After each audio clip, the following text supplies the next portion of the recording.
నమస్కారం ఘంటారావానికి స్వాగతం. ముందుగా ప్రధాన అంశాలు. 40కి పైగా అజెండా అంశాలతో రాష్ట్ర మంత్రివర్గ భేటీ.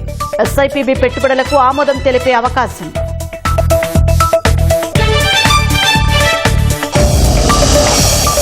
భారీ కెరటాలతో మాయాపట్నంపై విరుచుకుపడిన సముద్రం. ఇళ్లలోకి నీరు చేరడంతో స్థానికుల అవస్థలు.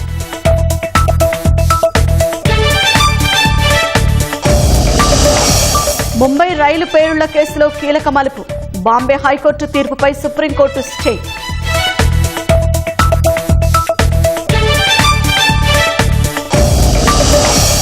అనిల్ అంబానీ కంపెనీలో ఈడీ సోదాలు. మనీ లాండరింగ్ కేసులో తనిఖీలు.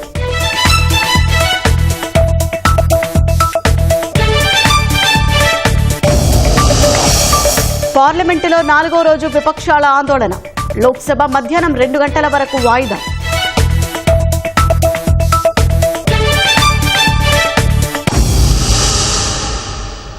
పార్లమెంటులో ప్రతిపక్షాల ఆందోళన కొనసాగుతోంది. బీహార్ ఓటర్ జాబితా అంశంపై లోక్సభ ఆరంభంలో వాయిదా పడింది. ఉదయం 11 గంటలకు సభ సమావేశం కాగానే బీహార్లో ఓటరు జాబితా సవరణపై చర్చ చేపట్టాలని ప్రతిపక్ష పార్టీల సభ్యులు డిమాండ్ చేశారు. ప్రశ్నోత్తరాలను అడ్డుకున్నారు. కొందరు ఎంపీలు వెళ్లోకి దూసుకెళ్లి ప్లకార్డులు ప్రదర్శిస్తూ నినాదాలు చేశారు. సభా కార్యక్రమాలు జరిగేందుకు సహకరించాలని స్పీకర్ పలుమార్లు సూచించినా ప్రతిపక్ష ఎంపీలు శాంతించలేదు. దీంతో సభను మధ్యాహ్నం 2 గంటల వరకు వాయిదా వేశారు.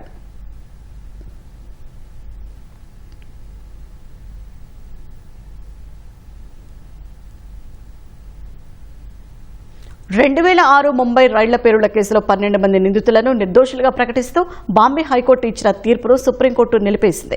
బాంబే హైకోర్టు నిర్ణయాన్ని సవాల్ చేస్తూ మహారాష్ట్ర ప్రభుత్వం దాఖలు చేసిన పిటిషన్పై justice M M Sundaresh, justice N కోటేశ్వర్లతో కూడిన ధర్మాసనం విచారణ చేపట్టింది. మహారాష్ట్ర ప్రభుత్వం దాఖలు చేసిన పిటిషన్పై తమ స్పందన తెలపాలని నిందితులకు అత్యున్నత న్యాయస్థానం నోటీసులు జారీ చేసింది. హైకోర్టు తీర్పును ఉదాహరణగా పరిగణించరాదని వ్యాఖ్యానించింది. 2006 జూలై 11న ముంబైలోని లోకల్ రైళ్లలో వరుస బాంబు పేలుళ్లు సంభవించాయి. ఆ ఘటనలో 189 మంది మరణించగా 800 మందికి పైగా గాయాలయ్యాయి. ఆ కేసులో 12 మంది నిందితుల్లో 5గురికి మరణశిక్ష, 7గురికి జీవిత ఖైదు విధిస్తూ 2015లో ట్రయల్ కోర్టు తీర్పు ఇచ్చింది. నిందితులు బాంబే హైకోర్టును ఆశ్రయించగా ఇటీవల వారిని నిర్దోషులుగా ప్రకటించింది. ఈ తీర్పును మహారాష్ట్ర సర్కారు సవాల్ చేయగా సుప్రీంకోర్టు స్టే ఇచ్చింది. ప్రముఖ వ్యాపారవేత్త అనిల్ అంబానీకి చెందిన సంస్థలో ఈడీ సోదాలు చేపట్టింది. ఢిల్లీ, ముంబైలోని కంపెనీల లావాదేవీలను అధికారులు తనిఖీ చేస్తున్నారు. మనీ లాండరింగ్ కేసులో భాగంగా 50 ప్రాంతాల్లో ఈడీ సోదాలు చేస్తున్నట్టు తెలుస్తోంది. 3,000 కోట్ల రూపాయల రుణాలకు సంబంధించి వివరాలు సేకరిస్తోంది. ఇదే కేసులో అటు ఎస్ బ్యాంకులోనూ ఈడీ సోదాలు చేస్తోంది. 2017-19 మధ్య ఎస్ బ్యాంకు నుంచి సుమారు 3,000 కోట్లు అక్రమ రుణ మళ్లింపు ఆరోపణలపై దర్యాప్తు చేస్తున్నట్లు సంబంధిత వర్గాలు పేర్కొన్నాయి.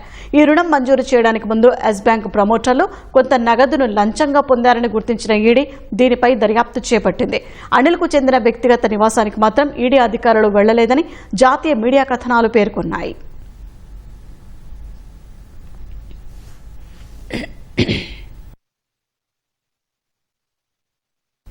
గత ప్రభుత్వం హయాంలో చేసిన పనులతో ప్రస్తుతం చదువుకుంటున్న విద్యార్థులు ఇబ్బంది పడాల్సిన పరిస్థితి నెలకొంది. అంబేద్కర్ కోనసీమ జిల్లా పి గన్నవరం మండలం ముంగండలోని ఎంపీపీ ప్రాథమిక పాఠశాలలో 2021లో 1 నుంచి 5వ తరగతి వరకు సుమారు 60 మంది విద్యార్థులు ఉండేవారు. వైసీపీ హయాంలో 3, 4, 5 తరగతులను స్థానిక జిల్లా పరిషత్ ఉన్నత పాఠశాలలో విలీనం చేసింది. దీంతో 1, 2 తరగతి విద్యార్థులను ఒక భవనంలో ఉంచారు. 5 ఏళ్ల క్రితం పాఠశాలకు భవనం నిర్మిస్తామని ఉన్న భవనాన్ని తొలగించారు. కూటమి ప్రభుత్వం విద్యా వ్యవస్థను గాడిన పెట్టేందుకు మోడల్ ప్రైమరీ వ్యవస్థను ఏర్పాటు చేయడంతో తిరిగి 3, 4, 5 తరగతులను ఎంపీపీ పాఠశాలలో విలీనం చేశారు.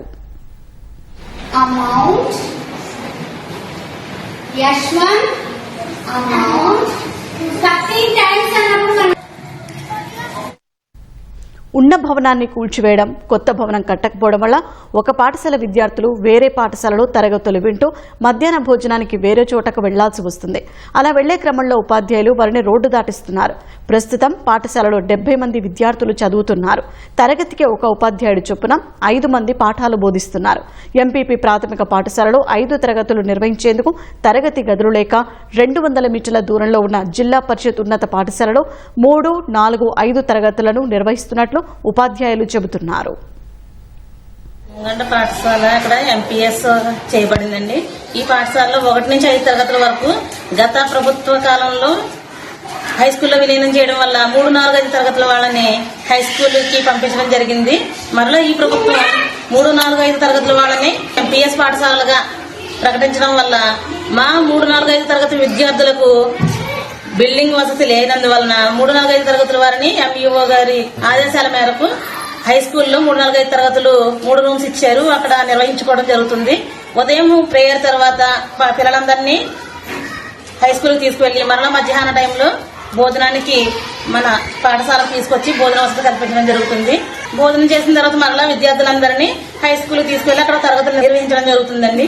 ఈ పాఠశాల నుంచి హై స్కూల్కి వెళ్లేటప్పుడు వెనక దారి నుంచి గ్రౌండ్ లో ఉందండి. గ్రౌండ్ నుంచి వెళ్తున్నాము.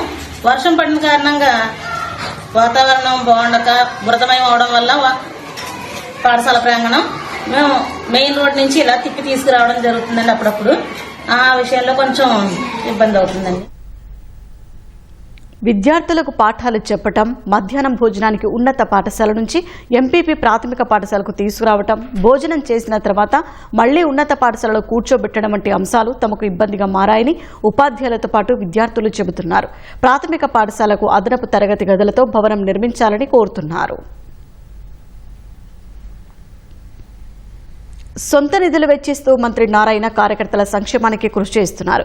ఏటా 10 కోట్ల చొప్పున 5 ఏళ్లకు 50 కోట్ల రూపాయలను పార్టీ కార్యకర్తల కోసం వెచ్చిస్తారని గతంలోనే ఆయన ప్రకటించారు. అందులో భాగంగా నెల్లూరులోని క్యాంపు కార్యాలయంలో 175 మంది కార్యకర్తలకు 45 లక్షల రూపాయల చెక్కులను సతీమణి రమాదేవితో కలిసి అందించారు. పార్టీని నమ్ముకొని ఎన్నికల్లో తన వెంట నడిచిన ప్రతి కార్యకర్తకు అండగా ఉంటారని మంత్రి నారాయణ ప్రకటించారు. నగరంలో పేదవారికి ఇళ్ల స్థలాలు పంపిణీ చేసేందుకు కృషి చేస్తున్నామని తెలిపారు. నెల్లూరులో మనం చేసే మేజర్ డెవలప్మెంట్స్ పార్ట్లు అయిపోతున్నాయి. స్కూల్స్ కూడా చేస్తున్నాము. రోడ్లు కూడా ఎండ్ టు ఎండ్ రోడ్స్ వేస్తున్నారు. అంటే రోడ్డు ఈ ఎండ్ నుంచి ఆ ఎండ్కి పూర్తిగా వేసేసి అన్ని స్వీపింగ్ మిషన్లు పెడుతున్నాం. 28 స్వీపింగ్ మిషన్లు కొన్నాం. ప్రజల ఎక్స్పెక్టేషన్స్ ఉంటాయి. డబ్బులు లేవు కాబట్టి మనం చేయలేమంటే వాళ్ళు సాటిస్ఫై కారు. 1 by 1 చేసుకుంటూ వస్తున్నాం.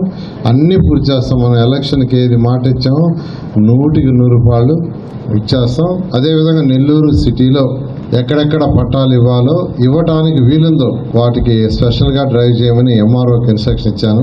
ఈ మంత్ ఎండింగ్ కల్లా అన్ని స్టడీ చేయమన్నాను. పశ్చిమ మధ్య వాయువ్య బంగాళాఖాతంలో ఉపరితల ఆవర్తనం కొనసాగుతోంది. ఉత్తర బంగాళాఖాతంలో అల్పపీడనం ఏర్పడే అవకాశం ఉందని విశాఖ వాతావరణ శాఖ తెలిపింది. దీని ప్రభావంతో రాష్ట్ర వ్యాప్తంగా 3 రోజుల పాటు వర్షాలు కురిసే అవకాశం ఉన్నట్లు అధికారులు వెల్లడించారు. ఉత్తర కోస్తా తీరం వెంబడి గంటకు 50 నుంచి 60 కిలోమీటర్ల వేగంతో గాలులు వీస్తాయని తెలిపారు. శ్రీకాకుళం, పార్వతీపురం, అల్లూరి, ఏలూరు, ఎన్టీఆర్ జిల్లాలకు నేడు ఆరెంజ్ అలర్ట్ జారీ చేశారు. అనకాపల్లి, కాకినాడ, తూర్పుగోదావరి, పల్నాడు, గుంటూరు, కృష్ణా జిల్లాలకు ఎల్లో అలర్ట్ జారీ చేశారు. మత్స్యకారులు వేటకు వెళ్లొద్దని సూచించారు. శ్రీశైలం జలాశయానికి వరద ప్రభావం స్థిరంగా కొనసాగుతోంది. జూరాల, సుంకేశల ప్రాజెక్టుల నుంచి శ్రీశైలానికి 1,06,620 క్యూసెక్కుల నీరు చేరుతోంది. శ్రీశైలం నుంచి అవుట్ఫ్లో 1,42,482 క్యూసెక్కులుగా ఉంది. 2 స్పిల్వే గేట్ల ద్వారా 54,774 క్యూసెక్కులు నాగార్జున సాగర్కు విడుదల చేస్తున్నారు. పోతిరెడ్డిపాడు హెడ్ రెగ్యులేటర్ నుంచి 20,000 క్యూసెక్కులు, ఎడమగట్టు విద్యుత్ కేంద్రం నుంచి 35,315 క్యూసెక్కులు, కుడిగట్టు విద్యుత్ కేంద్రం నుంచి 31,393 క్యూసెక్కులు విడుదల చేస్తున్నారు. శ్రీశైలం పూర్తిస్థాయి నీటి మట్టం 885 అడుగులు కాగా ప్రస్తుతం 883.50 అడుగులకు చేరింది. ప్రాజెక్టు పూర్తిస్థాయి నీటి నిల్వ సామర్థ్యం 215.80 టీఎంసీలు కాగా ప్రస్తుతం 207.41 టీఎంసీలుగా ఉంది. ఏలూరు జిల్లా పోలవరం ప్రాజెక్టు వద్ద గోదావరి వరద క్రమేపీ పెరుగుతోంది. 48 రేడియల్ గేట్ల ద్వారా 2,03,832 క్యూసెక్ల వరదను దిగువకు విడుదల చేస్తున్నారు. ప్రస్తుతం పోలవరం ప్రాజెక్టు స్పిల్వే ఎగువన 28.16 మీటర్లు, స్పిల్వే దిగువన 18.4 మీటర్లు నీటి మట్టం ఉంది. పోలవరం, పట్టిసీమ గ్రామాల వద్ద గోదావరి ఉధృతంగా ప్రవహిస్తోంది.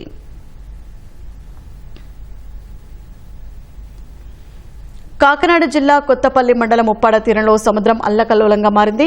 భారీ కెరటాలతో మాయపట్నం గ్రామం జలమయమైంది. మరింత సమాచారం మా ప్రతినిధి సాయికృష్ణ ప్రత్యక్ష ప్రసారం ద్వారా అందిస్తారు. షాహీన్ ఉప్పాడ తీరంలో సముద్ర అలలు ఇంకా ఎగిసెగిసే పడుతున్నాయి. తీరం అంతా కూడా పూర్తిగా కోతకు గురవుతోంది. దశాబ్దాలుగా ఈ సమస్య ఉంది. గతంలో జియో ట్యూబ్ ఉండేది. జియో ట్యూబ్ అలల తాకిడికి ధ్వంసమైపోయింది. ఆ తర్వాత మొత్తం ఇక్కడ బండరాళ్ళు రక్షణ గోడగా ఏర్పాటు చేశారు. ఆ రక్షణ గోడ కూడా పెద్ద పెద్ద అలల తీవ్రతకు మొత్తం ధ్వంసమైపోయిన పరిస్థితి మనం చూడవచ్చు. ఇక్కడ సముద్రం ఇప్పటికి కూడా చాలా ఉధృతిగానే ఉంది. నిన్నటి వరకు ఇక్కడ సీసీ రోడ్డు రహదారి ఉండేది. ఈ రహదారి రాత్రి కూడా ఇరిగిపోయిందని ఇక్కడ స్థానికులు చెప్తున్నారు. మొత్తం ఇల్లులన్నీ కూడా మాయాపట్నం మొత్తం ఊరిని ముంచేసింది. మాయాపట్నం పరిధిలో చాలా చిన్న చిన్న ఇల్లులు, పూరిల్లు, అలాగే రేకుల షెడ్డుతో కూడిన ఇల్లులు మనం చూడవచ్చు. తీరం అంతా కూడా అలల దెబ్బకి విలవిల్లాడిపోయి ధ్వంసమైపోయే ఇల్లులు. గతంలో ఇక్కడ 1/2 కిలోమీటర్ పైగా ఉప్పాడ తీరం మొత్తం కూడా 4 కిలోమీటర్ల వరకు కూడా సముద్రం లోపలికి ఇల్లులు ఉండేవి, ఊరుండేది. ఎప్పటికప్పుడు ఈ అలల తాకిడికి ధ్వంసం అయిపోయి గర్భంలో కలిసిపోతున్నాయి. తీరం అంతా కూడా మత్స్యకారులు 6 గ్రామాల పరిధి ఉంటుంది. ఉప్పాడ నుంచి కోనబాపేట వరకు కూడా ఈ 6 గ్రామాల పరిధిలో ఇదే పరిస్థితి. ఈ రక్షణ కూడా బండరాళ్లు వేసినటువంటి రాళ్లన్నీ కూడా చిన్న చిన్న రాళ్లుగా మారిపోయాయి అలల తాకిడికి. ఈ వర్షము సముద్ర కెరటాల తాకిడికి జనమంతా కూడా ఆందోళన చెందుతున్నారు. చెప్పమ్మా, ఇక్కడ మీ పరిస్థితి మాయాపట్నంలో చెప్పమ్మా, ఎలా ఉంది? నిన్న ఎలా ఉంది, వాళ్ళు ఎలా ఉంది? చెప్పలేనండి,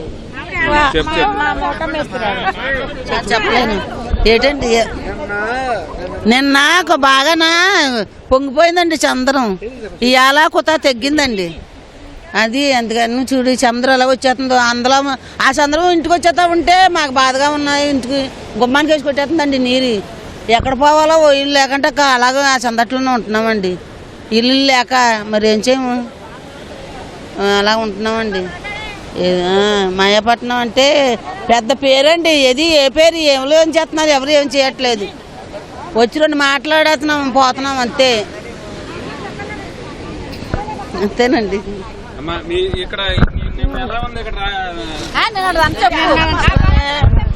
ఇక్కడ మొత్తం కూడా ఈ రాత్రి అయితే తీవ్రమైన కెరటాలు ఈ ప్రాంతాన్ని తాకాయి, చూడవచ్చు. ఈ సీసీ రహదారి కూడా అలల తాకిడికి ధ్వంసమైపోయింది.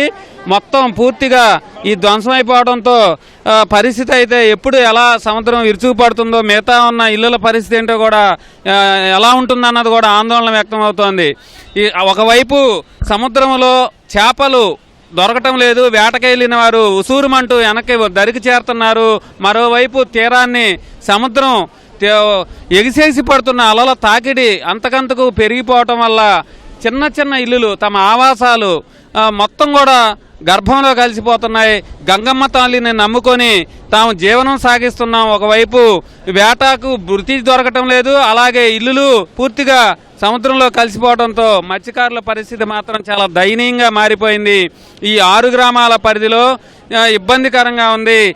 ఇక్కడ స్థానికంగా పిఠాపురం నియోజకవర్గానికి ఉప ముఖ్యమంత్రి పవన్ కళ్యాణ్ ప్రాతినిధ్యం వహిస్తున్నారు.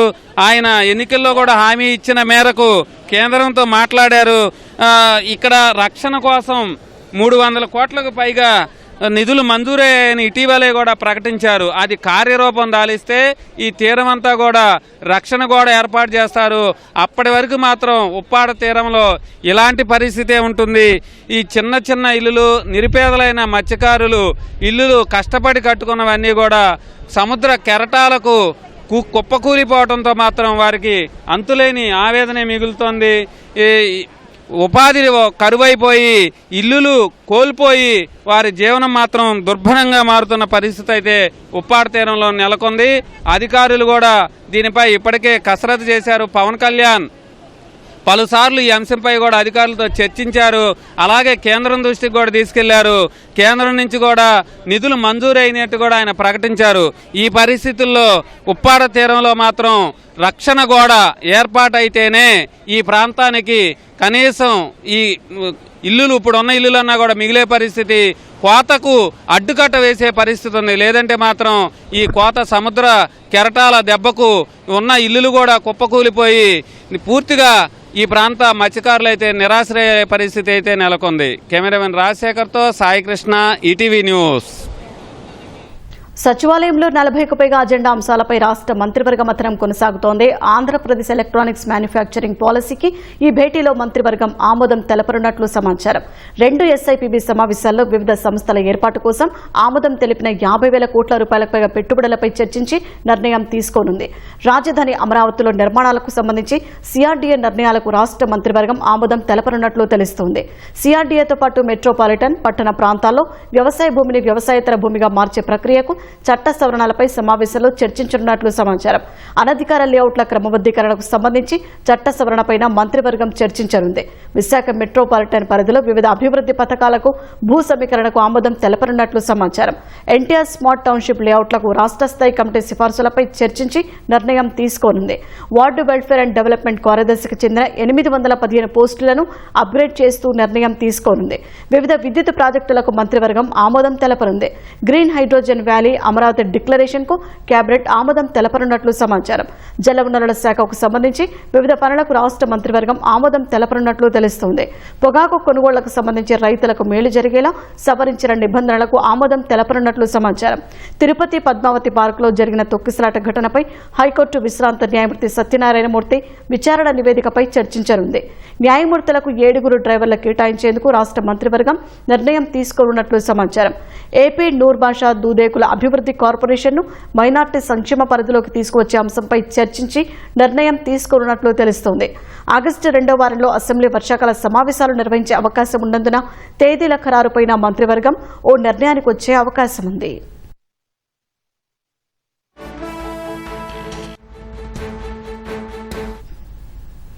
తెలంగాణలో ఫోన్ ట్యాపింగ్ కేసు నిందితుడు శ్రవణ్ రావు నేడు విజయవాడ సిట్ కార్యాలయానికి రానున్నారు. మద్యం కుంభకోణం కేసులో నిందితులకు శ్రవణ్ రావు ఆశ్రయం ఇచ్చినట్లు సిట్ గుర్తించింది. నిందితులకు దుబాయ్లోని తన ఇంట్లో శ్రవణ్ రావు ఆశ్రయం ఇచ్చినట్లు సమాచారం సేకరించిన సిట్ అధికారులు విచారణకు రావాలంటూ శ్రవణ్ రావుకు ఇటీవల నోటీసులు ఇచ్చారు. ఆన్లైన్ క్రికెట్ బెట్టింగ్ ఆర్థిక లావాదేవీల నిర్వహణకు అమాయకులతో బ్యాంకు ఖాతాలు తెరిపిస్తున్న ముఠాను ప్రకాశం జిల్లా పోలీసులు అరెస్ట్ చేశారు. మొత్తం 6 చేసి రిమాండ్కు తరలించినట్లు వివరించారు. కొందరు నిందితులు పరారీలో ఉన్నారని త్వరలోనే పట్టుకుంటామని వెల్లడించారు. ఒక మేనేజర్ గారికి వాళ్ళ బ్యాంకులో కొంత సస్పీషియస్ ట్రాన్సాక్షన్ జరుగుతుంటే తనకి డౌట్ రావడం జరిగింది. అలాగే ఇమ్మీడియట్లీ మన పోలీస్కి చెప్పడం జరిగింది. ఇక్కడ మెయిన్ నాయబ్ రసూల్ అనే వ్యక్తి ఒకతను, ఇతను ఫ్రెండ్ అయినటువంటి చైతన్య ప్రణీత్ అని ఉంటారు. వీళ్ళిద్దరు ఫ్రెండ్స్ దుబాయ్లో బిజినెస్ చేశారు. లాస్ వచ్చింది. వీళ్ళిద్దరూ ప్లాన్ చేసి వీళ్ళ మదర్ ఉంది మస్తానమ్మ అనేసి, ఆమె అంగన్వాడీలో పనిచేస్తుంది. అలాగే ఆశా వర్కర్గా ఉన్నటువంటి ఆయేషా అని ఒక ఆమెను తోడు తీసుకొని పేర్లమాన్యంలో కొంతమంది బాగా పూరున్నటువంటి కొంతమంది మహిళలకి ఆశ చూపెట్టి బ్యాంక్ అకౌంట్లు ఓపెన్ చేస్తే, సేవింగ్స్ అకౌంట్ ఓపెన్ చేస్తే 6,000 రూపీస్, అలాగే కరెంట్ అకౌంట్ ఓపెన్ చేస్తే 10,000 రూపీస్ ఇస్తామని చెప్పారు. బాగా పూరున్న వాళ్ళు వాళ్ళ ఆధార్ కార్డుతో కొత్త సిమ్ కార్డు తీసుకుంటారు. దాని ద్వారా బ్యాంక్ అకౌంట్ ఓపెన్ చేస్తారు. దాదాపు 27 అకౌంట్లు మనం ఇక్కడ ఐడెంటిఫై చేసాం. ఒక 4 సెల్ ఫోన్లు ఇప్పటి వరకు, ఒక 20-25 SIM cards, bank accounts. So ఇవన్నీ కూడా మనం ఐటీ వింగ్ ద్వారా మేము ఐడెంటిఫై చేసాం. దాదాపు 67 అకౌంట్లు ఇలాగ కొన్ని సీజ్ చేయడం కూడా జరిగింది. వీళ్ళందరినీ కూడా ఇంకా దీంట్లో ఒక 3-4 తప్పించుకున్నారు. ఈ రోజు మనం 6 మందిని కూడా మనం అరెస్ట్ చేసి రిమాండ్కి తరలించడం జరిగింది. ఈరోజు బెజవాడ ఇంద్రకీలాద్రిపై ఆషాఢ సారె సమర్పణ నేటితో ముగియనుంది. ఆలయ అర్చకులు, వైదిక కమిటీ, వేద పండితులు కుటుంబాలతో సారె సమర్పిస్తున్నారు. సాయంత్రం వరకు ఆషాఢ మాసం సారె సమర్పించేందుకు భక్తులకు అవకాశం కల్పించారు. నెల రోజులుగా మహామంటపంలో కొలువైన అమ్మవారు పూజలు అందుకున్నారు. సాయంత్రం అమ్మవారి మూర్తిని ప్రధాన ఆలయానికి తరలిస్తారు. ఇలాంటి విశేష సమయంలో అమ్మవారిని దర్శించుకోవటం మంచిదని పండితులు చెబుతున్నారు. పక్షోత్సవ, మాసోత్సవ, సాంవత్సరిక విశేష ఉత్సవాల్లో ఆషాఢమాసంలో జరిగే ఉత్సవాలు, శాకంభరి ఉత్సవాలు, వారాహి నవరాత్రాలు ఇవన్నీ కూడాను అత్యంత వైభవపేతంగా ఆగమోక్తంగా జరిగినాయి.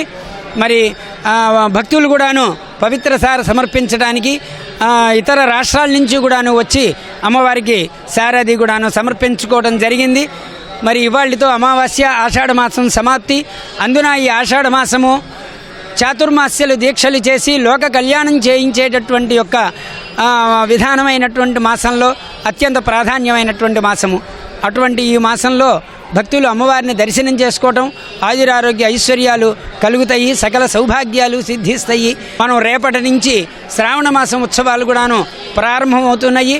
ఈ సంవత్సరం మొట్టమొదటి రోజునే శుక్రవారం కూడాను వచ్చింది. వరలక్ష్మి వ్రత శుక్రవారం నాడు కూడా అమ్మవారికి మహాలక్ష్మీదేవిగా అలంకారం చేయడం జరుగుతూ ఉంటుంది.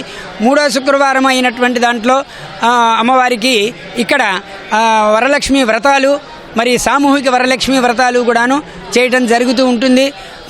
8వ తారీఖు నుంచి 11వ తారీఖు వరకు కూడాను పవిత్రోత్సవాలు జరుగుతాయి. సంవత్సరంలో జరిగేటటువంటి క్రతువులు సంపూర్ణ సాంగతా సిద్ధి కోసమని చెప్పని సకల స్పృశ్య దోష నివారణ కోసమై పవిత్రోత్సవాలు కూడాను చేయడం జరుగుతాయి.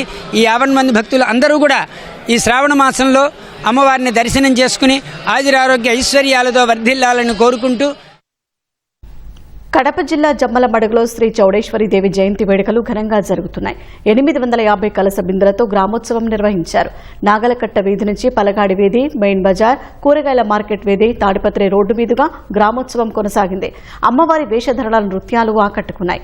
ఆలయ ఆవరణలో భక్తులకు అన్నదానం చేశారు. ఈ సాయంత్రం అమ్మవారికి కుంకుమార్చన, 1,00,000 దీపాలంకరణ సేవ జరగనుంది.